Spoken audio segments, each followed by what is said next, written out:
자, 이번 시간에는요, 책을 좀 볼게요. 예, 책을 좀 보시면, 이제 우리가 갖고 계신 책을 이제 입문서라고 얘기를 하는데, 입문서는 이제 기본서 보기 전에, 그 기본서 내용을 좀 전체적인 흐름 정도, 알아가는 그런 책이라고 보시면 되겠고요. 기본서에 있는 내용을 한 30% 뭐 이런 정도 이렇게 수록해 놓은 그런 책이라고 보시면 되겠어요. 그리고 좀 상식적인 이런 내용들을 많이 좀 이렇게 실어놨기 때문에 보시는데 좀 도움이 많이 되실 거예요. 법 과목을 공부하시는 데 있어서. 자, 우리 쭉 넘어가 보시다 보면 14페이지 한번 보시죠. 14페이지 보시면 제1장에 법령을 만드는 과정이다 이렇게 이제 되어 있는데 1번에 보시면 법률이라고 하는 거 있잖아요. 그죠? 법률. 그리고 법률은 당연히 우리가 이제 국회에서 입법부라고 하는 국회에서 이제 제정을 하게 되는데 그 국회에서 법률을 제정하는 과정을 그림으로 이렇게 한번 실어놨는데 그 그림은 뭐 시험에 나오거나 그런 건 아니니까 한번 참고만 해주시는데 아무튼 법률은 국회에서 제정한다는 거. 자, 그런데 이제 우리가 여기서 좀 중요한 얘기를 하나 해보도록 할게요. 세 가지 용어가 있어요. 우리 여백에다 하나 좀 적어 놓으시면 좋을 것 같아요. 법이나 법률이나 이런 말 쓰는데 법과 법률은 동의어예요. 같은 말입니다. 법과 법률은 같은 말이고 요거하고 조금 다른 개념이 이제 법령이라고 하는 그런 개념이 있어요. 그래서 법하고 법률은 이제 어떤 차이가 있냐면 이런 차이가 있어요. 우리가 이제 배우는 그 여러 가지 이제 법 중에서 민법이라고 하는 법이 있잖아요. 그렇죠? 민법은 그냥 민법 이렇게 얘기해요. 그러니까 민법률이라고 표현하지 않는다는 거예요. 그냥 민법이라고 표현합니다. 근데 우리가 이제 그 배우는 법 중에서요. 그 부동산 거래 신고에 관한 법률이라는 게 있어요. 실무 파트에서 한번 적어 볼게요. 부동산 거래 신고에 관한 법률. 이런 법도 이제 여러분 시험 범위에 들어가거든요. 한 2문제 정도 나오는데 그러면 요거하고의 차이를 한번 발견해 볼게요. 민법은 왜 법이라고 끝내고 부동산 거래 신고에 관한 법률은 왜 법률이라고 끝냈냐? 그 차이가 뭐냐면 얘는 단락 자체가 한 단락으로 끝났잖아요. 그냥 민법. 그렇죠? 그럼 이런 단락 자체가 짧게 그냥 끝날 때는 민법이라고 표현하고 그냥 법으로 표현하고 단락이 부동산 거래 신고에 한 단락 끝나잖아요. 요거에 관한 뭐 이렇게 2단락 넘어가니까 길게 이어지는 법률에는 법률이라고 이렇게 붙인다는 겁니다. 그러니까 그럼 이제 우리가 한번 연습을 한번 해볼게요. 부동산 등기 법이겠어요? 법률이겠어요? 법. 부동산 등기 법 이렇게 끝냅니다. 자, 그러면 국토의 계획 및 이용에 관한 법률 이렇게 들어가겠죠. 그죠? 그래서 단락이 2단락 이상 넘어가면 법률 한 단락으로만 구성되어 있으면 법. 그러면 공인중개사 법 이렇게 끝나죠. 공인중개사법 이렇게 끝나야 돼요. 한 단락으로 끝났으니까. 자, 그러면 이제 법령은 뭐냐? 법령은 법과 혹은 법률과 같은 말이라 그랬죠. 이 두 개가 플러스 명령을 합쳐 부르는 말입니다. 명령. 그 명령에는 이제 2가지 종류의 명령이 있는데요. 대통령이 하는 명령이 있어요. 대통령이 하는 명령을 시행령이라고 그래요. 시행령. 그러면 우리 대통령만 명령하냐? 아니요. 장관들도 하는데 장관이 하는 명령을 시행규칙이라고 얘기합니다. 그러면 이 모든 것들을 합쳐서 법령이라고 얘기합니다. 그러면 시험 범위는 법에서만 나오겠어요? 아니면 명령에서도 나오겠어요? 당연히 명령에서도 나오겠죠. 그러니까 제가 아까 전 시간에 중개사법은 공인중개사법은 1조에서부터 51조까지밖에 없다 그랬잖아요. 근데 그 51개 조문은 법만을 말하는 거예요. 그러면 뭐하고 뭐는 또 별도로 있겠어요. 시행령, 시행규칙은 별도로 있겠죠. 그죠? 자, 그러면 우리가 이렇게 한번 생각해 봅시다. 공인중개사법이 있고 공인중개사법 시행령이 있고 그죠? 공인중개사법 시행규칙이 있는데 그 세 가지를 합쳐서 시험 범위라 그래요. 그러면 우리 시험 범위는 정확히 공인중개사 법령이 되는 거죠. 법이 아니라 그렇게 그래서 이 세 가지 용어는 그냥 우리가 법률 과목을 공부하는 데 있어서 꼭 아셔야 되는 얘기들이니까 미리 말씀드렸고 15페이지 하단에 보면 대통령령, 총리령, 부령 뭐 이렇게 이제 내려오는데요. 그 대통령령을 다른 말로 시행령이라고 이렇게 얘기하고, 총리나 부령이나 이런 걸 합쳐서 다 시행 규칙이에요. 그러니까 쉽게 말하면 대통령의 명령만 시행령이다 이렇게 생각하시면 돼요. 그냥 예. 세부적인 내용들은 안 보셔도 됩니다. 예. 자, 그리고 이제 뒷장 넘겨 주시고요. 16페이지로 가시는데 3번에 보시면 이제 지방자치단체의 조례와 규칙이다 이렇게 돼 있잖아요. 예. 거기에서 이제 제가 간단하게 좀 몇 개를 하나 좀 필기를 좀 해드릴 건데, 필요하신 부분만 좀 적어주시면 되는데, 요거는 좀 중요한 얘기입니다. 그래서 요거는 지금부터 말씀드리는 거는 시험에서 좀 중요한 얘기니까, 참고로 제가 별을 안 치는 거는 그렇게 중요한 건 아닌 거예요. 예, 그렇다고 뭐 몰라도 되는 건 아닌데 별을 치는 거는 좀 중요한 거고요. 근데 별은 한 개에서부터요, 많이 칠 때는 몇 개까지 칠 것 같아요? 예, 5개. 예, 5개. 예. 근데 제가 별을 5개 치는 게 많으냐? 아니고요. 한 개밖에 없어요. 딱 하나 별 5개 치는 건 나중에 이제 다시 알게 되고요. 대개는 1개, 뭐 2개, 3개 이 정도가 많고 5개 치는 건 참 중요한, 우리 법에서 제일 중요한 게 하나 있기 때문에 그거에서 4개, 5개 이렇게 치게 되고요. 자, 우리나라를 이제 대한민국이라 그러잖아요. 근데 대한민국의 정부가 하나만 있다 이렇게 생각하시면 안 돼. 예? 그 어떤 정치를 실제로 피는 곳을 하나만 있다고 생각하시면 안 된다고요. 그러면 몇 개가 있다고 생각하셔야 되냐면 2개가 있다고 생각해야 돼. 2개. 예. 그래서 중앙정부와 지방정부 이렇게 나눠서 생각을 하셔야 돼. 예. 그러니까 모든 민주주의 국가는 이렇게 지자체, 지방자치단체라는 정부를 둬요. 그러니까 자치적으로 하는 어떤 그런 그 단체가 있다는 겁니다. 그래서 중앙정부, 지방정부 이렇게 나누는데, 지방정부는 다시 2가지로 나눠져요. 예, 그래서 얘를 광역 지방자치단체, 예, 그 다음에 기초지방자치단체 이렇게 이제 나누는 거예요. 그러면 이 지방자치단체를 우리가 이제 그 지방정부 이렇게 표현하기도 하는데 같은 말로 지자체라고 부르죠. 그죠? 그러니까 이 지방자치단체의 준말이에요. 보통 수업 시간에 그냥 지자체라고 많이 표현합니다. 자, 그러면 이제 중앙정부는 누가 있냐? 중앙정부에는 누가 있어요? 가장 높은 사람, 우리 중앙정부에 대통령 있잖아요. 그죠? 네, 대통령, 중앙정부에. 그 다음에 대통령만 있는 게 아니잖아요. 네, 또 누가 있어요? 총리도 있잖아요. 총리. 그렇죠? 네, 그리고 각 부에 그 장관들이 있잖아요. 뭐 이런 그 어떤 기관들을 중앙정부의 그 어떤 기관들로 생각하시면 돼요. 근데 이제 지방자치단체에서는 광역과 기초로 나눠지는데, 이게 이제 좀 중요합니다. 광역은 일단 5가지 종류가 있는데, 이건 좀 제가 이제 흰색 분필과 노란색 분필이 있을 때 노란색 분필로 쓰는 거는 조금 뭐한 거, 중요한 거라고 생각하시면 돼요. 자, 특별시, 예, 그 다음에 광역시,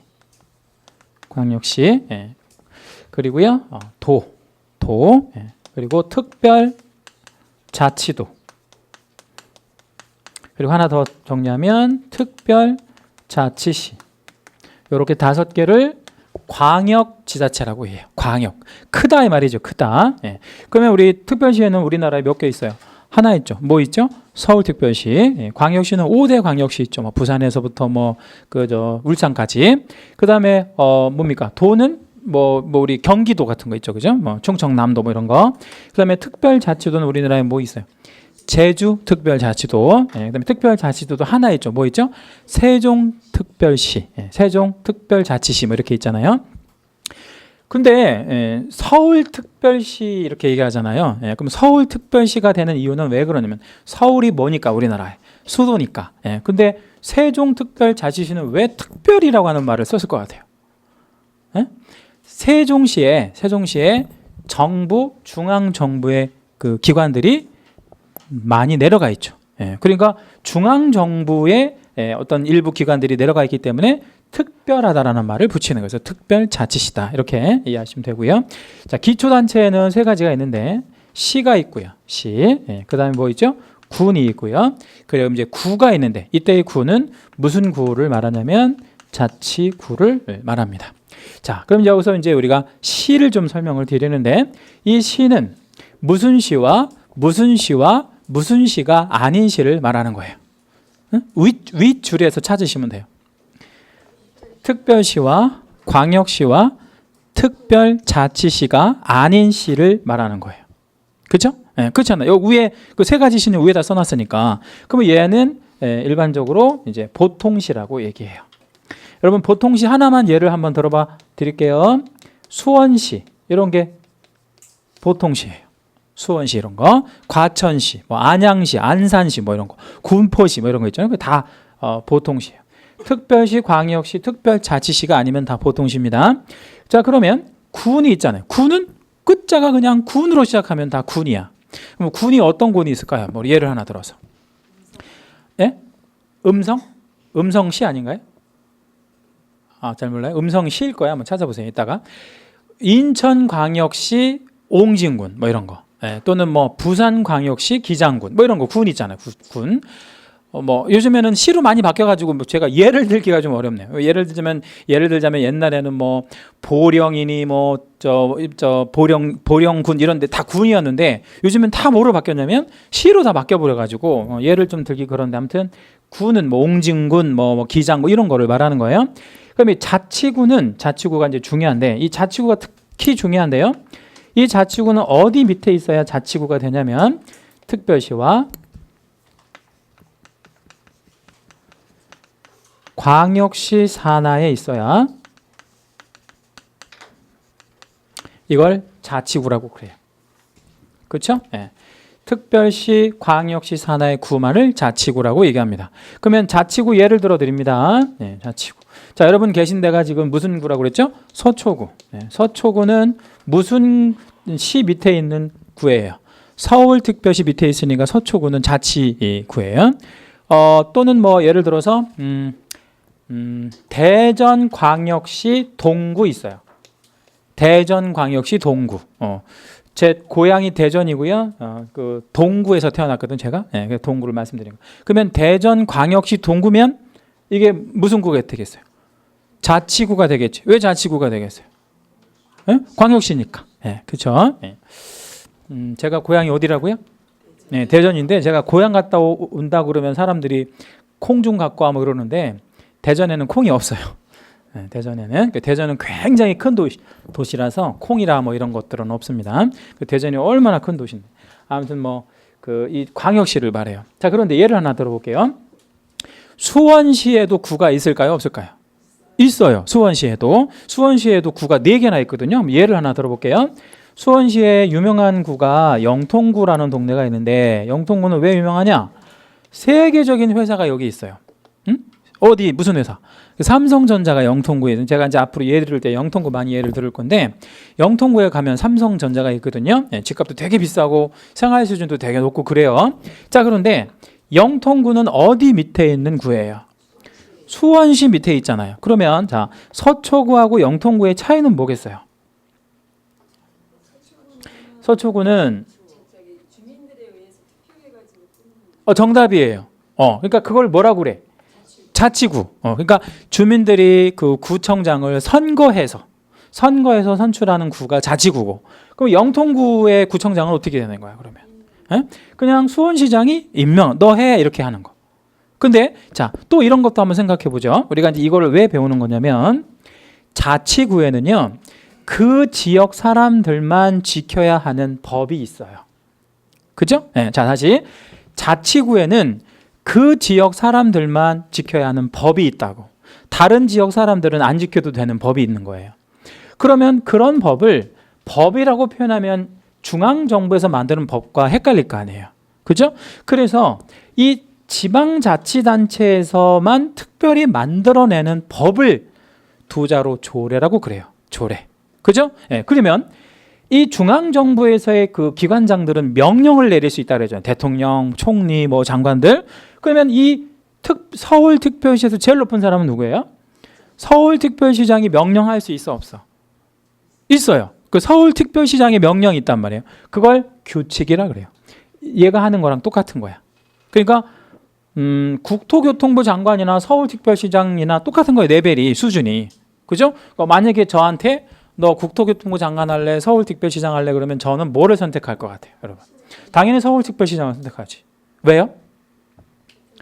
차기 대권 주자잖아.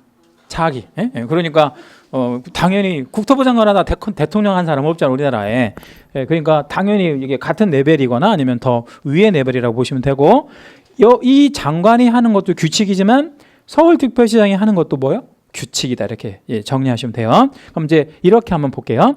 중앙정부에서 만들어내는 규범이 있는데 그걸 법, 같은 말로 법률이라고 얘기한다 그랬죠.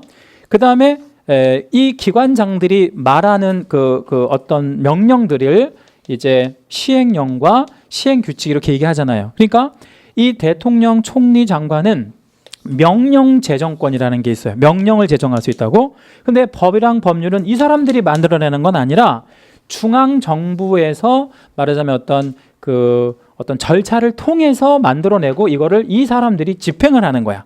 그런데 이 지방자치단체에서도 자체적인 법을 만들어낸다고 말씀드렸죠. 좀 전에 그걸 뭐라고 얘기하는데 조례. 그리고 규칙이라고 하는 것도 만들어낼 수 있는, 그러니까 일종의 명령이죠. 명령 제정권도 있어요. 그러면 여기에서 제가 이렇게 네모 박스 한번 잡아볼게요.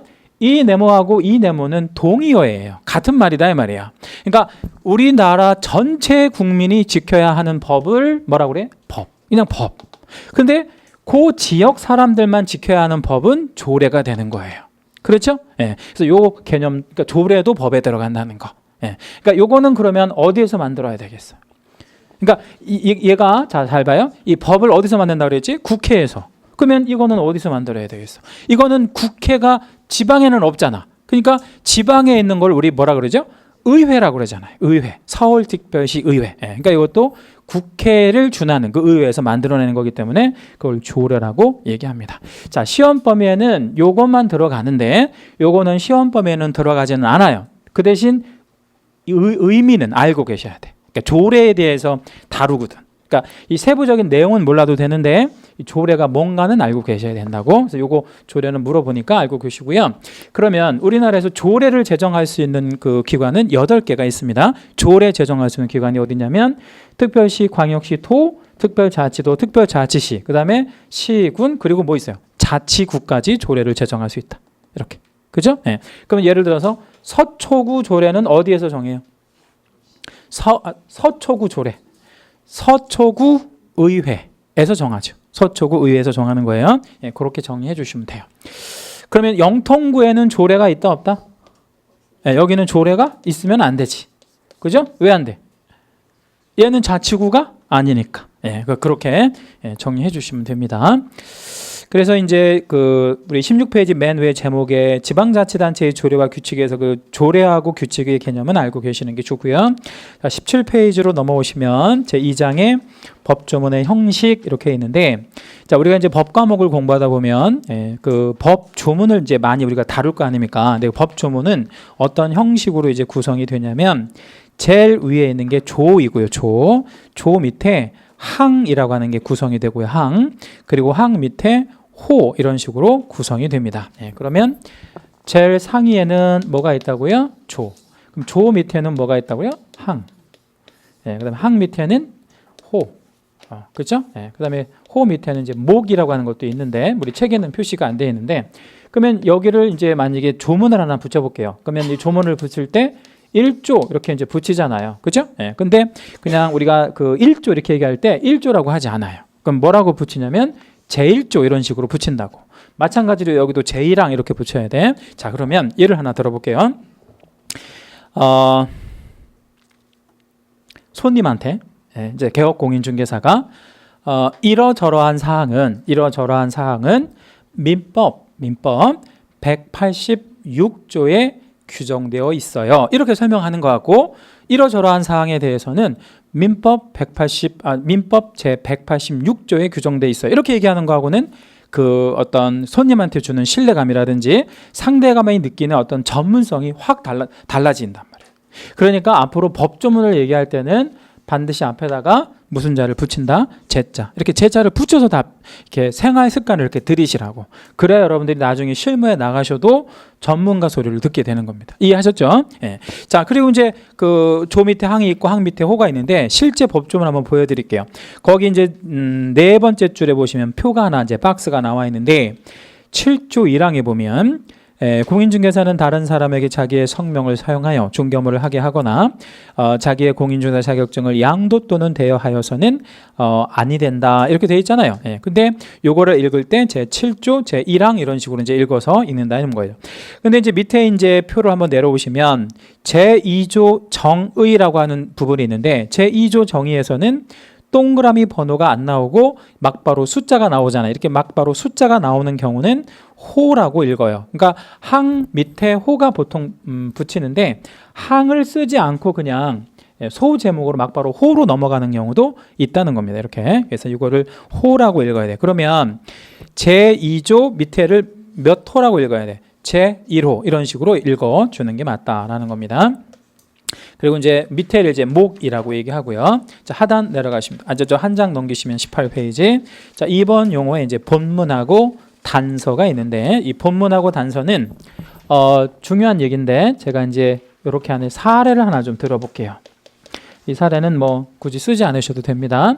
자, 뭐뭐를 하여야 한다 이런 식으로 앞에 문장이 끝났습니다. 이렇게 하여야 한대 이렇게. 하여야 한데 그러면 이거는 이제 만약에 긍정이나 부정이라고 하는 어떤 성격을 한번 우리가 적어보면 하여야 하는 거니까 좀 긍정적인 거잖아요. 그죠? 하지 말라는 게 아니니까. 그럼 이거를 본문이라고 표현을 합니다. 이렇게 긍정으로 끝난 부분을 본문 이렇게 이제 표현을 하는데 사정이 달라지는 거죠. 사정이 뭐 이걸 하여야 하려고 하는데 어떤 사정이 좀 생겨서 이거를 이제 할 수 없는 경우, 그러니까 뭐 해야 되는데 이러저러한 경우에는 그러하지 아니하다. 뭐 이런 식으로 바꿔버리는 거예요.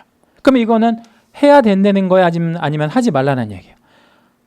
자, 여기서 하여야 한대. 그럼 해야 되는 거야. 긍정이잖아. 근데 그러하지 아니하다. 이거를 받아서 다시 그러하지 아니하다라고 줬잖아요. 그럼 이거는 하지 않는다 이런 얘기잖아. 그럼 이거는 내용 자체가 긍정이에요, 부정이에요? 안 한다는 거니까 부정이잖아. 하지 말라는 거니까. 그러면 긍정문이었는데 갑자기 무슨 문으로 바뀌어버린 거야? 부정문으로. 이거를 우리 두 자로 뭐라고 그런다고요? 단서. 자, 그러면 본문과 단서는요, 이 본문의 내용을 바꿔버리는 거를 단서라고 그래요. 그럼 여기가 만약에 부정문일 때는 여기는 단서는 뭐가 되게 되겠어요? 긍정문이 되어야 하겠죠. 이렇게 되어지는 것을 본문과 단서라고 얘기합니다. 자, 여기서 이제 포인트는 본문에서는 시험을 잘 안 준다는 거예요. 본문에서는. 왜냐하면 얘가 원칙이니까. 그러면 시험에는 주로 어떤 거를 많이 다루겠어요? 이 단서. 그러니까 단서를 우리 좀 다른 말로 표현하면 예외적인 부분인 거죠. 원칙적인 부분이라고 본다면 얘는 예외적인 거. 그러니까 항상 물론 원칙도 중요하지만 예외를 잘 알고 있어야 돼. 그러니까 시험은 이런 것들 좀 사이드로 빠지는 것들을 좀 중요하게 다룬다는 거. 자, 그다음에 이제 3번 내려오시면 제1문과 제2문 이런 식으로 이제 나눠지는데 제1문과 제2문은 뭐냐면 이것도 한번 사례를 한번 드려볼게요. 그거 드리기 전에 여러분 그 2번에 다시 올라가셔서 본문하고 단서 있잖아요. 본문하고 단서에서 어디까지가 본문이고 어디부터가 단서인지 한번 찾아보세요. 그러니까 우리 법조문은 끊어읽기가 되게 중요하거든요. 그러니까 끊어읽기 연습을 한번 해보는 거예요. 자, 50조 단서가 어디까지가 이제 그 본문이고 어디부터가 단서인지 한번 찾아보세요. 과한다까지가 본문 그리고 다만에서부터가 단서 이렇게. 그러니까 그 본문과 단서를 잘 찾아서 읽어줘야 돼. 그래야 여러분 이제 실력이 팍팍 늘어나요. 자, 그리고 이제 이문하고 이문은 이렇게 되어지는 거를 이문과 이문이라고 그래요. 그러니까 예를 들어서 하여야 한다 본문이 끝났어요. 근데 그 다음 지문도 역시 하여야 한대. 그러니까 계속 하여야 한다라고 나열만 하고 있는 거야. 그러면 이거를 제1문이라고 그래요. 이것도 똑같은 내용을 나열하고 있으니까 제2문 이렇게 얘기해요. 하나 더 연결하면 이거는 뭐예요? 제3문 이렇게 표현하면 되겠죠. 그러면 이 제1문과 제2문 사이의 관계는 얘도 긍정, 얘도 긍정이라는 거죠. 얘가 부정이면 얘도 부정이다. 이런 관계가 놓이게 되면 이건 제1문, 뒤에는 제2문 이런 식으로. 자, 그러면 21조의 실제 여러분 제1문을 한번 찾아볼 건데 어디까지가 1문이고 어디부터가 2문인지 한번 좀 끊어 봐보세요. 19페이지 맨 상단에 법조문에서 한번 찾아보시죠.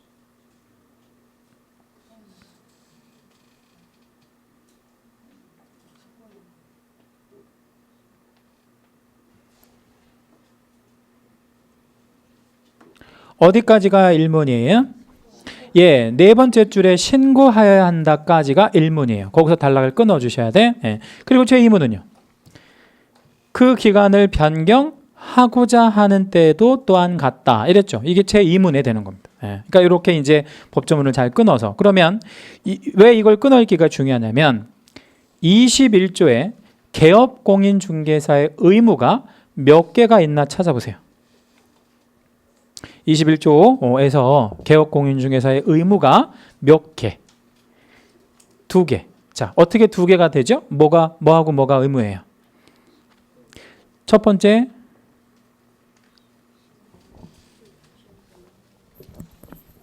우리 이제 그 뭐죠? 실제로 이제 우리가 그 수업에 들어가니까 갑자기 어려워졌습니까? 예, 자 보면 별로 안 어려운데 개업공인중개사가 3월을 초과하는 휴업을 하려면 뭐 하래? 신고하래. 그게 의무잖아요. 그걸 우리가 무슨 의무라고 얘기해요? 휴업 신고의 의무라고 얘기를 하거든요. 예, 그러면 그 신고의 의무를 한번 했어요. 그리고 또 무슨 의무를 또 제2문에서 규정했어요? 기간 변경 신고의 의무가 있는 거지.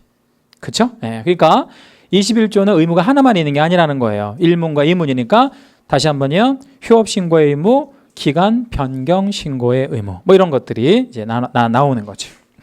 자, 그리고 이제 밑에 4번 내려가시면 동그라미 조에 2 뭐 이런 식으로 되어 있잖아요. 네, 요것도 제가 이제 사례 하나 좀 드릴 텐데 7번 한번 봐보세요.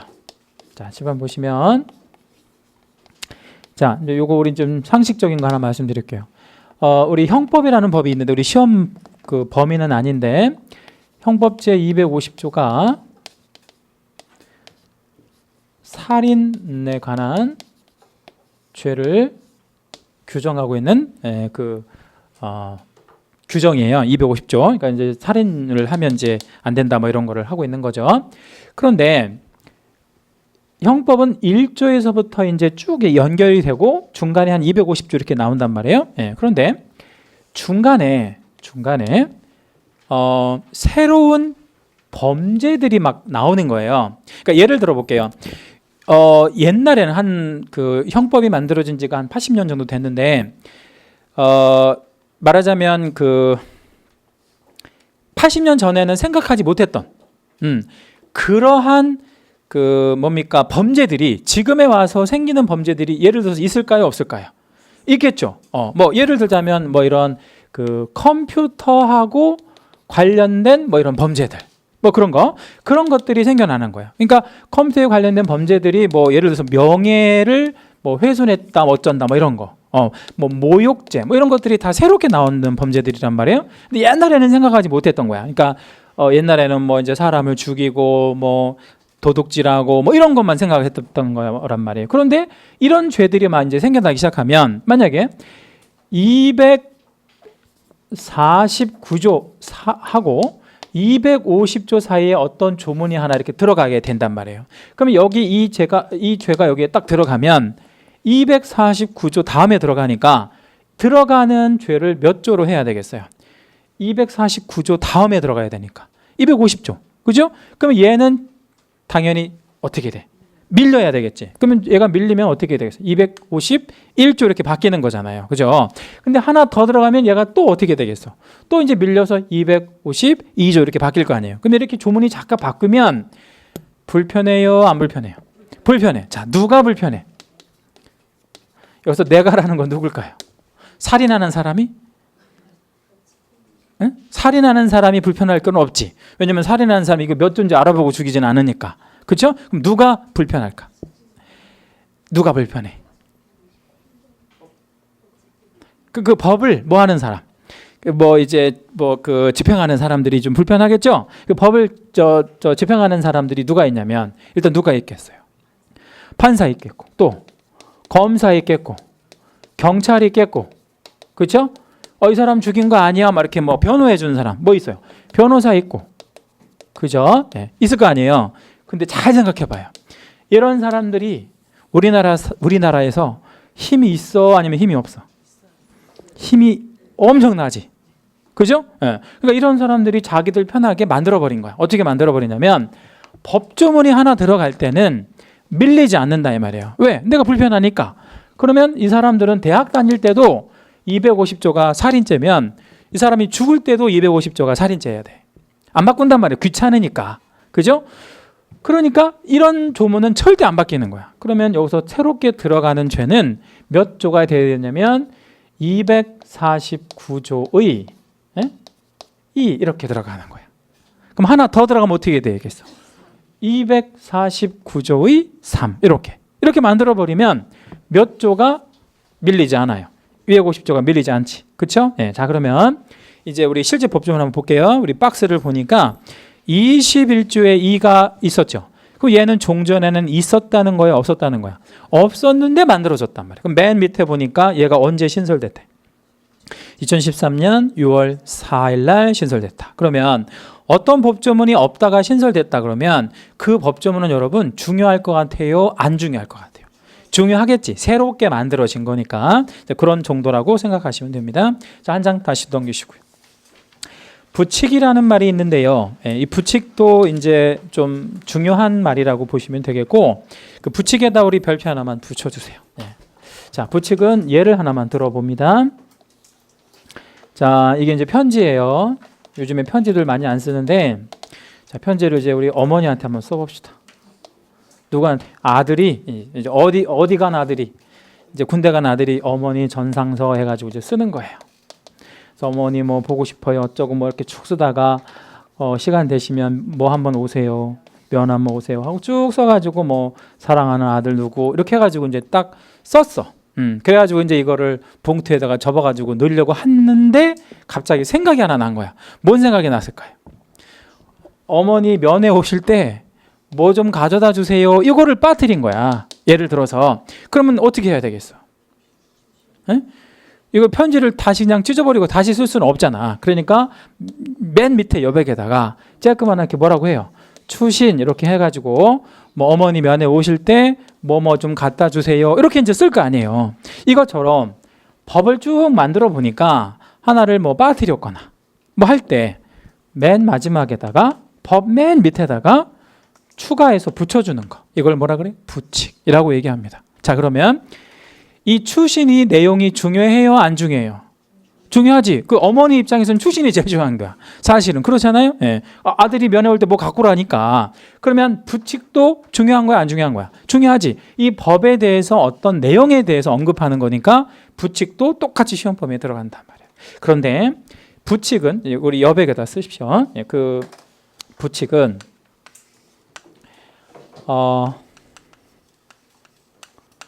적용례를 다루게 됩니다. 그러니까 이 적용례를 다룬다는 게 무슨 얘기냐면 예를 들어서 언제부터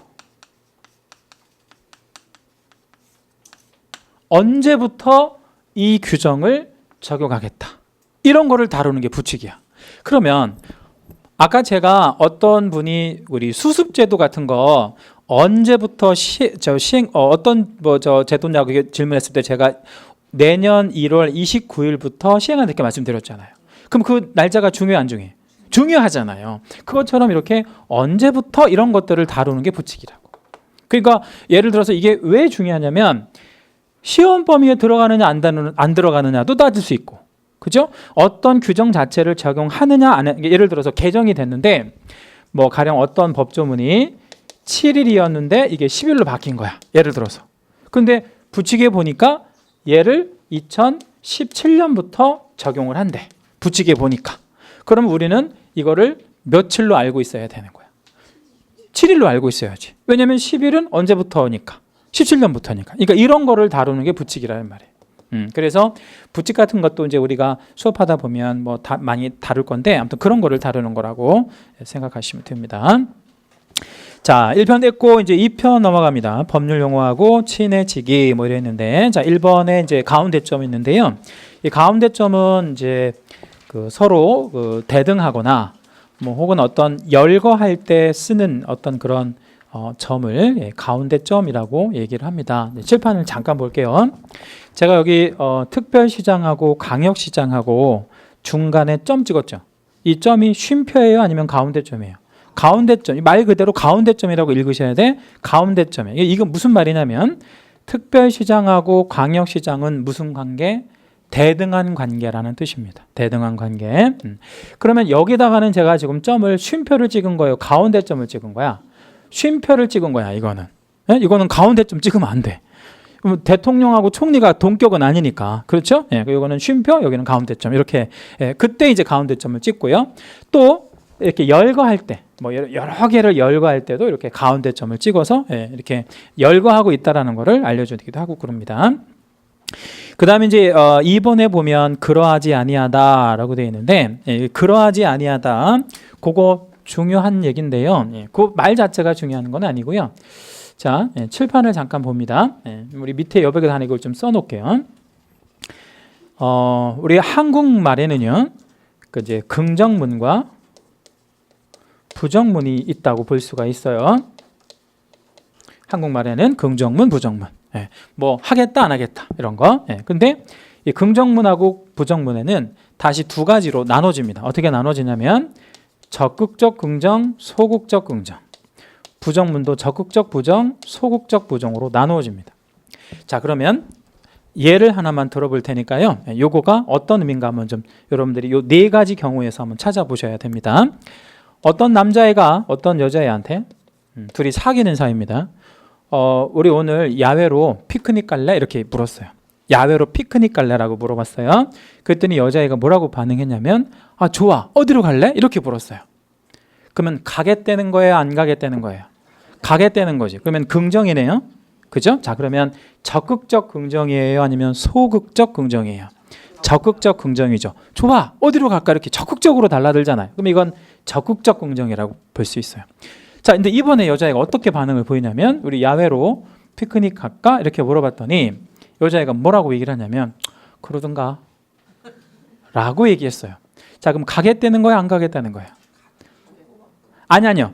그러든가 라고 했어요. 그럼 안 가겠다는 건 아니잖아요. 가겠다는 거야. 가겠다는 건데 뭐요?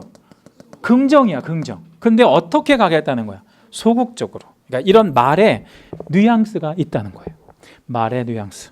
그렇죠? 자, 그러면 그렇다. 뭐뭐 하는데 그게 그렇대.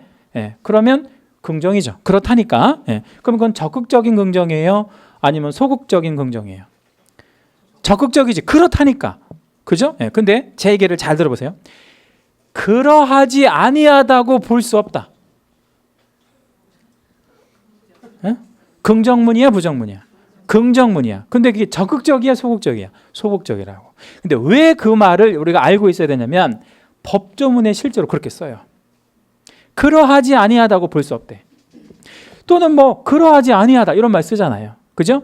그러니까 이것들은 왜 그런 말들을 어렵게 쓰느냐면 적극적 긍정, 뭐 소극적 부정 뭐 이런 말들을 가려 쓰기 위해서 그런 말을 쓴다라고 생각하시면 돼요. 그래서 이 말들이 이제 여러분들 공부하실 때 법조문이나 판결문 같은 거 읽을 때 굉장히 괴롭혀요.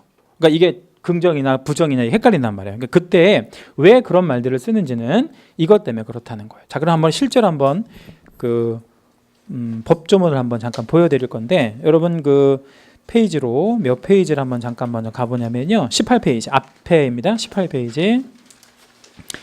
자, 우리 이제 그 상단에 보면 박스가 그 본문 단서 쪽에 보면 50조 있잖아요. 50조. 거기 이제 단서부터 한번 읽어봅니다. 다만 그 개업공인중개사가 위반 행위를 방지하기 위하여 해당 업무에 관한 상당한 주의와 감독을 게을리하지 아니한 경우에는 그러하지 아니하다 이랬죠. 그러하지 아니하다. 그럼 그렇다는 거예요? 그렇지 않다는 거예요? 그렇지 않다는 거예요. 부정문인데 적극적 부정이 아니고 소극적인 부정을 하고 있단 말이에요. 그러니까 여기서 그러하지 아니하다를 긍정으로 읽으면 절대 안 된다는 거예요. 이해되셨죠? 왜냐하면 답이 달라지니까. 그래서 적극적, 소극적 이런 뉘앙스에 따라서 어떤 그 긍정문과 부정문을 혼동하지 않도록 이렇게 하시라는 거.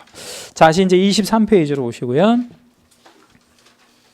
자, 내지라는 단어가 있는데 이 내지는 두 번째 줄에 보면 따옴표 된 부분에 뭐뭐에서 뭐뭐까지라고 표현되어 있죠. 예, 그 단어 부분에 지금 제가 읽어드린 부분에다가 여러분 이제 밑줄을 좀 한번 해주시든가 아니면 뭐 형광펜 같은 거 있으시면 뭐 채색 같은 거 한번 해주시든가 해주세요.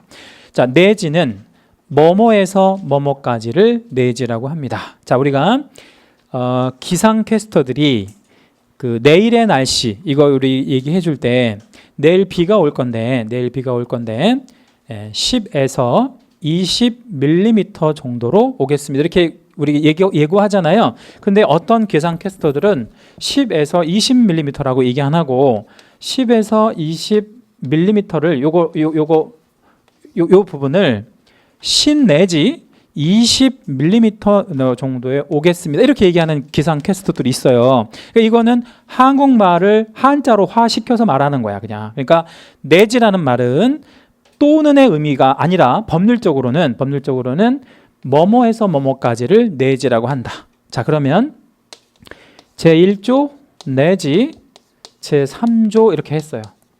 법조문에 실제 이렇게 나온단 말이에요. 제1조 내지 제3조 이러면 1조하고 3조만을 말하는 게 아니라 몇 조에서부터 몇 조까지? 1조에서 3조까지를 다 말하는 거라는 거.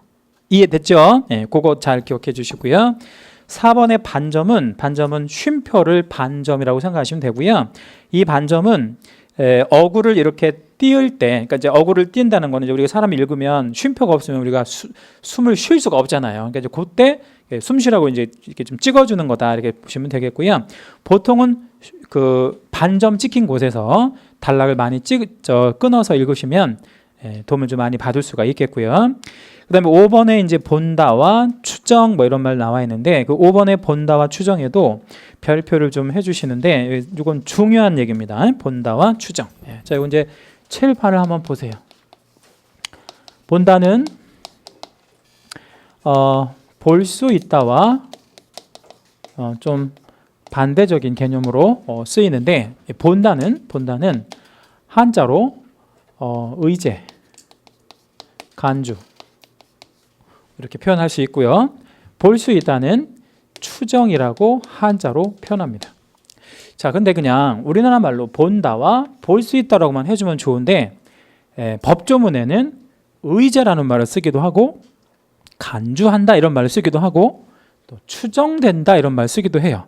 근데 이 말 뜻을 잘 이해하시면 되겠어요. 자, 그러면 본다와 볼 수 있다는 어떤 차이가 있는지를 한번 보여드리도록 할게요. 자, 뒷장 잠깐 넘겨보세요.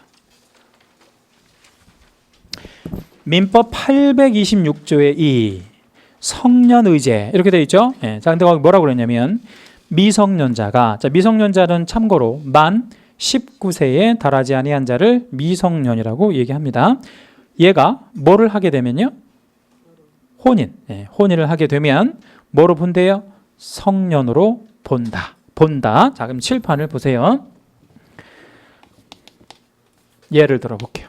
자, 미성년자가 만 몇 세가 안 된 애들이요? 19세. 얘가 혼인을 했대. 물론 혼인하려면 이게 법률행위니까 부모의 동의를 얻어야 돼요. 그냥 하면 안 돼요. 근데 이제 부모의 동의를 얻어서 혼인을 했어. 그럼 혼인을 하면 무슨 자가 아닌 거야, 이제. 미성년자가 아닌 거야. 그럼 미자를 떼고 그럼 뭐가 되는 거지? 성년이 돼요. 법률적으로.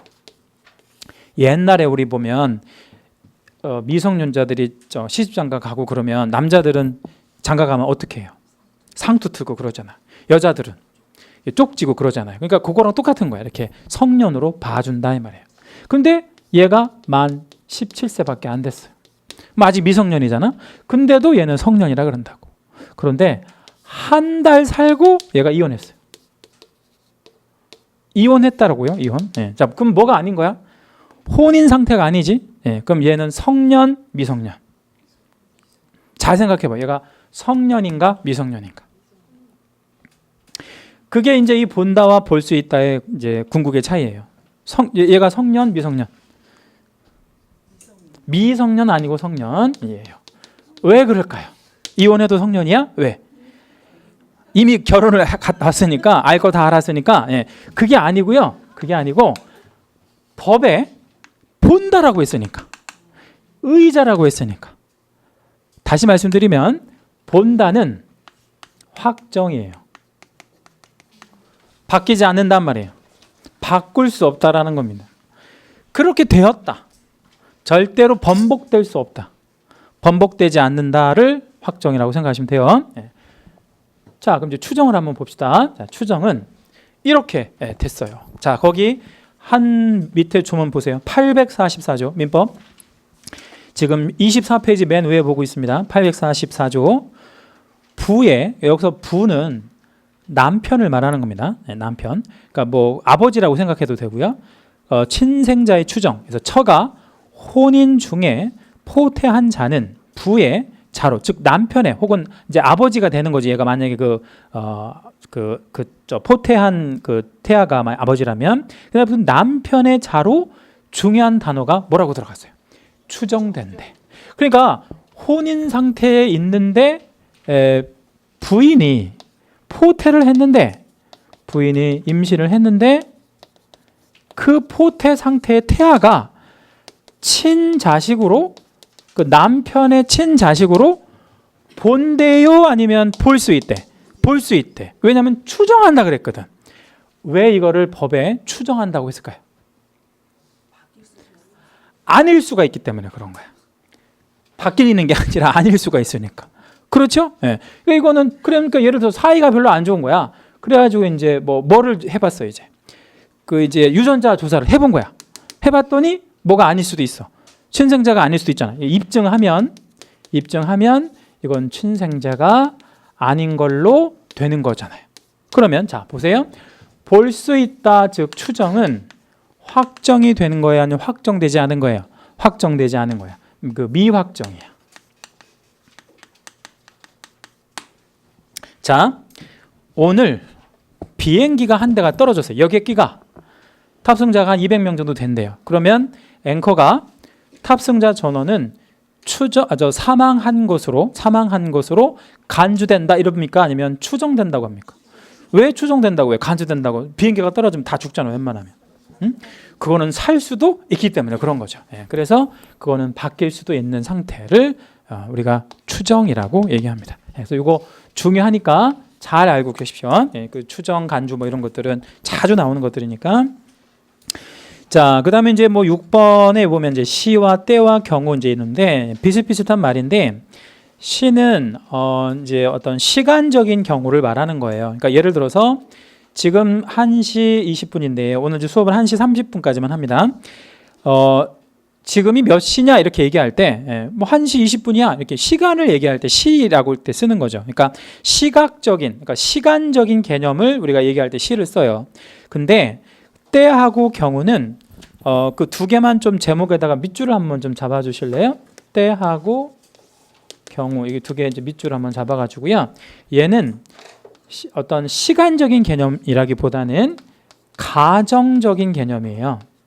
가정적. 그러니까 요 앞에 그 시는, 이 앞에 시는 시간적인 개념이라고 하면 얘는 가정적이다 그 말이에요. 그럼 예를 들어서 오늘 비가 오는 시 이렇게 하면 이상하잖아요. 그죠? 그럼 오늘 비가 오는 경우라고 해야 되겠지. 그죠? 그래서 가정적인 경우를 나타낼 때는 때와 경우 이런 식으로 쓰고요. 얘하고 얘는 비슷한데 뭐 가령 예를 들어서 뭐뭐 하는 때, 뭐뭐 하는 경우, 뭐뭐 하는 때 이렇게 때를 계속 쓰게 되면 우리나라에서 때라는 단어밖에 없는 것처럼 보이니까 이 때를 연속적으로 쓰지 않고 뒤에 앞에 때 한번 썼으면 뒤에 똑같이 가정적인 경우를 쓸 것 같으면 뒤에는 뭐를 쓰는 거예요? 경우. 이렇게 반복 소수를 막기 위해서 이 단어랑 이 단어를 법률적으로 번갈아 가며 씁니다. 같은 개념이라고 쓰시면 되겠어요. 자, 7번에 이제 월이라고 하는 단어가 나와 있는데요. 이 월이라고 하는 단어는 말 그대로 한 달을 말하는 거예요. 한 달, 1월. 그런데 여러분 한 달이 며칠이에요? 응? 한 달이 며칠이에요? 한 달이 며칠이냐 이렇게 제가 질문을 드렸어요. 근데 며칠일 수가 알 수가 없는 거야. 왜 알 수가 없냐면 31일일 수도 있고요. 또요. 30일일 수도 있고요. 또 29, 28일 수도 있잖아. 그리고 27일일 수도 있나? 27일도 4년에 한 번씩 나올 건가? 그럴 거예요. 4년에 한 번 안 나오 29일이 나오는구나. 예. 이렇게 나온단 말이에요. 이렇게 경우의 수가. 예. 그러니까 실제로 한 달이 며칠인지는 알 수가 없는 거라고. 그렇잖아요. 예. 그러니까 자, 만약에 법조문에 3달 이내에 뭐 이런 말이 나왔어. 그럼 이거를 90일 이내에 이렇게 해주면 안 된다 이 말이에요. 왜 안 돼? 한 달이 30일만 있는 게 아니니까. 예, 그러면 3달 이내에 그러면 90일이 아니라 3달 이내라고 나왔어요. 만약에 그러면 그냥 몇 달로 받아들이면 돼. 그냥 3달로만 받아들이시라고. 그걸 날짜 계산하지 말고. 다시요. 법조문에 몇 월, 몇 달 이렇게 나오잖아요. 그러면 날짜 계산하지 말고 그냥 한 달을 말하는구나. 그럼 그 한 달이 31일 수도 있고 30, 29, 28, 2월 달 같은 경우에 그럴 수도 있죠. 예, 그러니까 이게 몇 7을 말하는 건 아니라는 거. 예, 그렇게 이해하시면 되겠어요. 자, 그러면 6월 이내 이렇게 나왔어요. 이게 참 많이 나오는 표현인데 6월 이내. 그럼 며칠을 말하는 거예요? 모르지. 모른다고 답을 하셔야 돼. 그럼 이거는 말 그대로 몇 달을 말하는 거야. 그냥 6달만을 말한다고. 며칠이라고 생각하지 말고. 자, 그 다음에 이제 8번에는 여러분 그 별표를 3개만 좀 해주실래요? 예, 8번. 예, 8번은 별표 3개. 예. 자, 제가 이쪽에다가 이거 한번 그려드릴 테니까 요거는 꼭 이제 좀 적어 놓으세요. 그러니까 어떻게 보면 오늘 배우시는 것은 제일 중요한 거라고 보시면 되는 그런 부분인데 굉장히 기초적인 거지만 중요합니다. 자, 7이라는 숫자가 있다고 칩시다. 7. 예, 7이라는 숫자가 있는데 7보다 큰 숫자를 나열하면 7, 8, 9, 10 이렇게 있잖아요. 그죠? 근데 7보다 큰 숫자를 나열하라고 했을 때 8부터 셀 수도 있잖아요. 7보다 큰 숫자라 그랬으니까. 예, 그러면 봐요. 7을 포함해서 큰 숫자를 얘기할 때 포함해서 이때는 이상이라고 얘기해요. 포함해서 할 때. 그러면 7을 빼고 큰 숫자를 얘기할 수도 있잖아요. 7을 빼고 그때는 뭐라고 하면 되겠어요? 이때는 초가라고 얘기합니다. 이런 단어들을 잘 알고 계셔야 돼. 왜냐면 우리 공부할 때 이런 거 잘 모르면 기초적인 건데 헷갈리면 아주 이제 낭패를 보는 경우가 있거든요. 네. 자, 그러면 7을 포함해서요. 7을 포함해서 작은 숫자. 한번 얘기해 볼까요? 네. 자, 7을 포함해서 작은 숫자를 한번 얘기해 보면 이걸 뭐라고 해야 돼? 이하. 포함해서 작은 숫자. 그러면 뭐 7, 6, 5, 4, 3, 2, 1 이렇게 나가겠지? 네. 자, 그러면 7을 빼고 작은 숫자. 그러면 이거는 미만이라고 해야 됩니다. 그렇죠. 네, 그러면 요 이하하고 미만은 기준되는 점을 포함하느냐 포함하지 않느냐에서 차이가 난다는 거예요. 네. 자, 그러면 밑에 이제 그 11번 용어에 준용이라는 준용이라네. 그저 10번 용어에 전후가 나왔잖아요. 그죠? 네, 그럼 전자에서는 이자를 빼고 전이라고 한 거잖아요. 그럼 말 그대로 전후라고 했으니까 그러면 전이다 그러면 7전을 얘기한다. 7전 그러면 미만하고 가까워요? 아니면 이하하고 가까운 거야? 응? 7전이다. 7전이래. 7시 전이래. 예, 그러면 7이 들어가 안 들어가? 안 들어가잖아요. 그러면 뭐하고 똑같은 말이야? 미만하고. 그래서 이건 전과 미만이 같은 말이고요. 자, 그리고 7후. 그러면 이거는 7이 들어가는 거야, 안 들어가는 거야? 안 들어가잖아. 예, 그러면 여기는 후 이런 식으로 표현할 수 있죠. 초가하고 후가 같은 말이에요. 그러면 이제 이 전후라는 말에도 무슨 단어를 붙일 수가 있어요? 이자라는 단어를 붙일 수가 있어. 그러면 이후, 이전 이렇게 붙일 수가 있는 거예요. 그러면 이전, 이후 붙이면 기준되는 점을 포함해요? 아니면 포함하지 않아? 포함, 이자를 붙였어. 이 이자. 그러니까 이 이자가 한자로 표현하면 이렇게 되는 건데 이거를 써이 이렇게 읽잖아요. 우리나라 말로 쓴다라는 게 뭐 이걸 포함한다 이 말이야. 포함한다. 그러니까 이후 하면 7을 포함하는 거고 이후 하면 자 봐요. 여기다 써드릴게. 7 이후 뭐 자연수 쓰래. 그러면 7 이후의 자연수를 쓰라 그러면 7을 써야 돼 안 써야 돼? 써야지. 왜 써야 돼? 이 이자가 들어가면 7을 포함하는 거라니까. 이 이자가 들어가면 그럼 잡아요. 7, 8, 9 이런 식으로 넣어주는 거야. 그러면 7 이전 자연수 이렇게 나왔어. 7 이전. 그러면 여기서는 7 이전이면 7자가 들어가요 안 들어가요?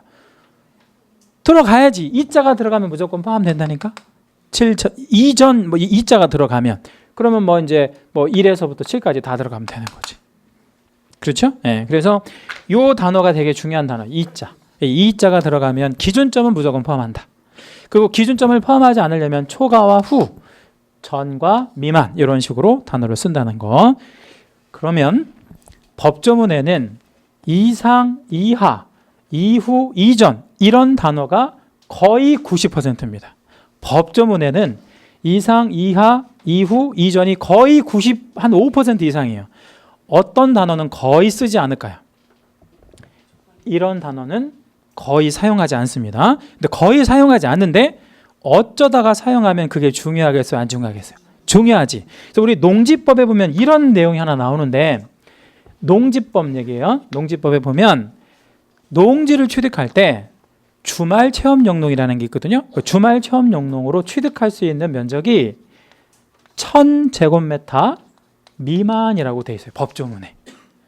에? 그러면 여기에서 이 문장에서는 요 조건에서는 1000이라는 숫자는 절대 안 중요한 거야. 왜 안 중요해요? 그냥 1000은 안 중요해. 1000을 틀릴 일이 없거든. 그럼 여기서 중요한 단어는 뭐야? 미만이라는 단어가 아주 중요하지. 잘 쓰지 않는 단어를 사용했으니까. 그죠? 그러면 주말 체험 영농으로는 얼마까지만 농지를 소유할 수 있는 거야? 999제곱미터. 아주 특이한 조문이란 말이에요. 그래서 이런 단어들이 들어가는 거를 눈여겨봐 주시면 돼. 그러니까 이런 것들이 우리가 기초적인 거지만 이런 것들을 아셨을 때 나중에 이제 여러분들 공부하시는데 도움을 많이 받는다 말이에요. 자, 그 다음에 그 자까지만 하고 마치도록 할게요. 자까지. 9번의 자. 9번의 자. 9번의 자에 보니까 이제 한자로 읽으면 놈자자인데 그 놈자자는 꼭 놈만을 생각하시면 안 되고요. 예를 하나만 좀 들어봅니다. 사례. 자, 어떤 물건을 파는 사람을 매도자라고 그러거든요. 매도자. 이 자자는 한자로 지금 여기 실려 있는 놈자자예요. 그러면 매도하는 거는 놈만 매도한다 이렇게 받아들이면 안 된다고. 그러면 매도자 이렇게 해서 이 자자가 나오면 이 자자는 사람일 수도 있고요. 사람을 어머니 뱃속에서 나온 사람을 자연인이라고 그래요. 어머니 뱃속에서 나온 사람을 자연인. 자, 앞으로 수업 시간에 사람이라는 단어는 사용하지 않을 겁니다. 오늘 이후로는 사람이라는 단어는 사용하지 않을 거예요. 모든 선생님들이 다 사람이라고 표현하지 않아요. 그러면 오늘 이 시간 이후로는 사람을 표현할 때는 다 뭐라고 표현할 거예요? 자연인이라고 얘기합니다. 자연인. 그럼 자연인은 사람을 말하는구나. 이렇게. 예. 그러면 왜 이렇게 쓰냐면 사람 중에 자연인이 아닌 사람도 있어요. 그러니까 어머니 뱃속에서 나온 게 아닌 사람이 있다고. 그런 사람을 법인이라고 합니다. 얘도 사람이에요. 얘도 사람이라고 생각하셔야 돼. 왜 사람이냐? 한자로 써보면 법에서 뭐임을 사람임을 인정한 주체를 말하기 때문에 그래요. 그러니까 법은요 사람을 만들어내기도 합니다. 법은 왜? 그걸 법인격이라고 얘기를 하는데 사람을 뭐 얼마든지 만들어낼 수 있는 거야. 그 대신 이 사람은 자연인과는 다르겠죠. 뭐가 다르냐면 예를 들어볼게요. 이 사람은 뭘 잘못하면 징역을 갈 수가 있어요. 징역 아시죠? 징역? 네. 근데 이 사람은 뭘 잘못해도 징역은 안 가요. 왜 징역을 안 갈까? 네? 아직 나오지 않았으니까 그런 게 아니고 나왔지. 만들어졌지. 네? 법에서 벌써 만들었으니까. 그죠? 네. 이 사람은 왜 징역을 가지 못할까요? 없어. 그 주체가 그냥 추상적인 개념일 뿐인 거예요. 법인은. 그죠? 그러니까 여기는 징역형을 때리고 그러면 안 된다고. 그래서 자, 그럼 이렇게 한번 생각해 봅시다. 개업공인중개사에는 자연인인 개업공인중개사도 있지만 법인인 개업공인중개사가 있어요. 법인인. 그럼 얘가 어떻게 그러면 개공이 됐느냐? 얘가 어떻게 시험 봐가지고 했냐? 시험 볼 수가 없잖아. 그러니까 얘는 어떻게 되느냐면 자연인인 개업공인중개사가 2명이 모였어요. 2명이. 그래서 뭐를 만든 거야? 법인을 만들어서 개공이 될 수가 있어요. 왜 그런 짓을 하느냐? 법인이 되면 명함을 만들 때 주식회사 뭐뭐뭐뭐 이렇게 받을 수 있잖아. 그러면 상대방한테 주는 신뢰감이 많이 다르죠. 그래서 법인으로 하기도 합니다. 그러니까 이런 개념을 생각하셔야 된다고. 그럼 정리해 볼게요. 법조문에서 자라는 말이 나오면 사람만을, 즉 자연인만을 말하는 게 아니라 언제나 누가 있다라고 생각하셔야 돼. 법인이 있다라는 걸 생각하셔야 돼. 그래서 이거는 정말 드문 경우인데 매도자 해놓고 가로에 단 자연인의 하나다 이렇게 쓰는 경우가 굉장히 뭐 드물지만 있어요. 그런 경우는 되게 중요한 거야. 그렇죠? 예. 근데 그런 경우는 우리 그 시험 범위에는 안 나오니까 걱정 안 하셔도 돼. 그래서 실제로 우리가 배우는 모든 어떤 자에는 뭐하고 뭐가 들어간다고 생각하시면 돼요.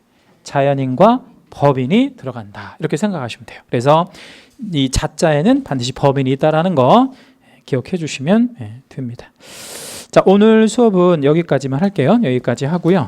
다음 주에 이제 우리 11번부터 용어 우리 간단하게만 정리하고 본격적으로 이제 우리 뭡니까? 그 중개사법에서 이제 다루는 얘기들을 한번 좀 들어가 볼게요. 여러분 고생 많이 하셨고요. 이번 주 한 주 내내 좀 약간 정신이 없을 수가 있어요. 여러분 이제 새로운 것들을 이제 이렇게 배우시게 되니까. 근데 이제 한 2주 정도만 지나면 좀 편해지시니까 한 주 정도 다음 주까지 정도만 고생하신다고 생각하시면 될 것 같아요. 자, 여러분 고생하셨고요. 다음 주에 뵙겠습니다. 수고하셨습니다.